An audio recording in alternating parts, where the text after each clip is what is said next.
Medak MP Raghunandan మీడియాతో మాట్లాడుతున్నారు. ఇప్పుడు లైవ్ చూద్దాం. జరుగుతుందనేటువంటి భ్రమ కల్పించడానికి ప్రయత్నం చేసేటువంటి వాళ్ళు ఎవరైనా ఎంతటి వాళ్ళైనా వ్యక్తుల వ్యక్తిత్వ హననానికి పాల్పడేటువంటి వాళ్ళు ఎంత స్థాయిలో ఉన్నటువంటి వాళ్ళైనా వదిలిపెట్టే ప్రశ్నే లేదు.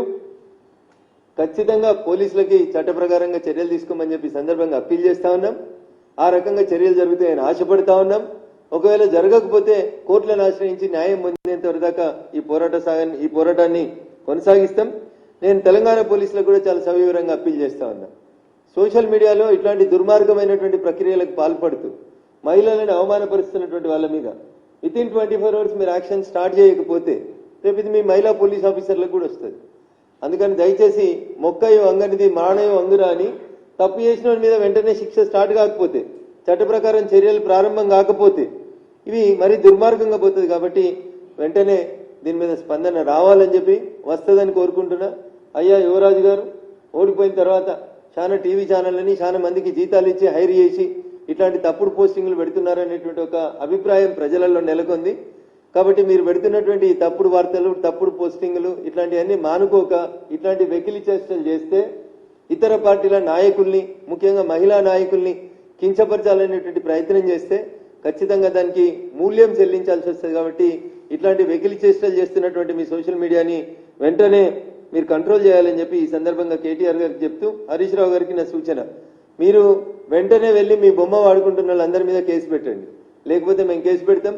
ఇన్వెస్టిగేషన్కి మీరు సహకరించాలి. వాళ్ళని పట్టుకొచ్చినప్పుడు మీ నుంచి కాల్ రావద్దు ఎట్టి పరిస్థితులలో కూడా. వాళ్ళకు మీకు సంబంధం లేదని మీరు పత్రికా ముఖంగా ప్రకటన చేయాలని చెప్తా ఉన్నాను. నేను కూడా చాలా బాధపడతా ఉన్నాను. మొదటిసారి మా దుబ్బాకకు వచ్చి మా దుబ్బాక చేనేతల సమస్యలు విన్న మంత్రి గారిని ఇంత దారుణంగా ట్రోల్ చేయాల్సినటువంటి అవసరం లేదు. మీకు చేతనైతే కాంగ్రెస్ పార్టీని సిద్ధాంతపరంగా ఎదుర్కోండి, తప్పు చేస్తే విమర్శించండి, రాజకీయంగా ఎదుర్కోండి, రేపు చేతనైతే ఎలక్షన్లలో పోటీ చేసి గెలవండి. అంతేగాని వ్యక్తుల వ్యక్తిత్వ హననానికి పాల్పడి ఇంకా దానికి మమ్మల్ని తిట్టిరు కాబట్టి మిమ్మల్ని తిట్టినాం, వెనుకడికి మా కవిత పోయినప్పుడు తిట్టలేదా, మా కవిత పోయినప్పుడు పెట్టలేదా అని సమర్థించుకునేటువంటి కామెంట్స్ పెట్టేటువంటి మిత్రులకి నేను దయచేసి చెప్తా ఉన్నా, అమ్మకి ఆలికి మధ్యన తేడా తెలియనంత సంస్కారహీనంగా బిహేవ్ చేయొద్దు.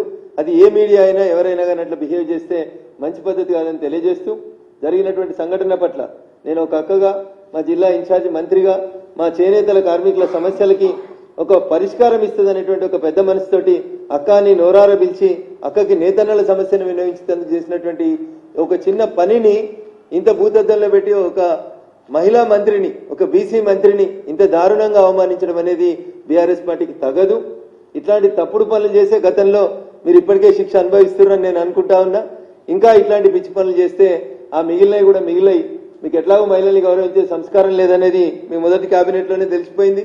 తొలి తెలంగాణ కేబినెట్ లో ఒక మహిళని తీసుకోలేదు మీరు. మీకు ఎక్కడ కూడా మహిళల్ని గౌరవించే సంస్కారం లేదు.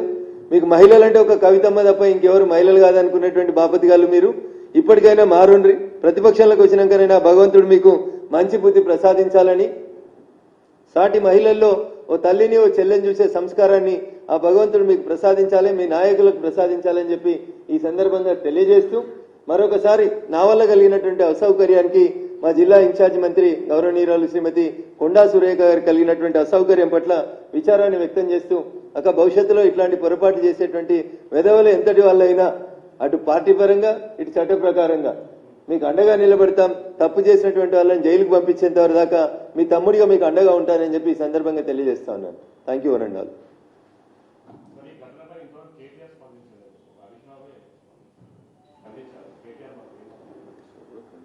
హరీష్ రావు గారు కూడా స్పష్టంగా చెప్పాల్సింది, ఆ అకౌంట్ మాది కాదు, లేదా టీఆర్ఎస్ పార్టీకి సంబంధం లేదు, నా ఫోటో వాడుకొని కొంతమంది వ్యక్తులు తప్పుడుగా పెడతా ఉన్నారు, వాళ్ళ మీద చట్ట ప్రకారం చర్యలు తీసుకుంటారని మాట్లాడి ఉంటే హరీష్ రావు గారికి ఇంకొంచెం గౌరవం పెరిగేది. ఏదో విచారం వ్యక్తం చేస్తా ఉన్నామని చెప్పి చేతులు దులుపుకొని పోతా ఉన్నది సరైనటువంటి పద్ధతి కాదు. ఎందుకంటే సిద్దిపేట కూడా జిల్లా ఇన్ఛార్జి మంత్రి కొండా సురేఖ గారే కాబట్టి హరీష్ రావు గారు తొందరగా స్పందించినట్టున్నారు. కానీ కేటీఆర్ గారికి అర్థం కావాల్సింది ఏంటంటే, సిరిసిల్లలో మెజారిటీ ఓట్లు నేతన్నలే ఉంటాయి. దుబ్బాక, సిరిసిల్ల ఈ ప్రాంతం అంతా 5 మీటర్ల చీరని అగ్గిపెట్టెలో పెట్టినటువంటి నేతన్నలు ఉన్నటువంటి గడ్డ అది దుబ్బాక అయినా సిరిసిల్ల అయినా. ఆ గడ్డ మీద ఆ వర్గానికి సంబంధించినటువంటి ప్రజల ఓట్లతో గెలిచినటువంటి కేటీఆర్ గారు ఇంకా స్పందించకపోవడం అనేది పూర్తిగా వారి అహంకారాన్ని సూచిస్తుంది.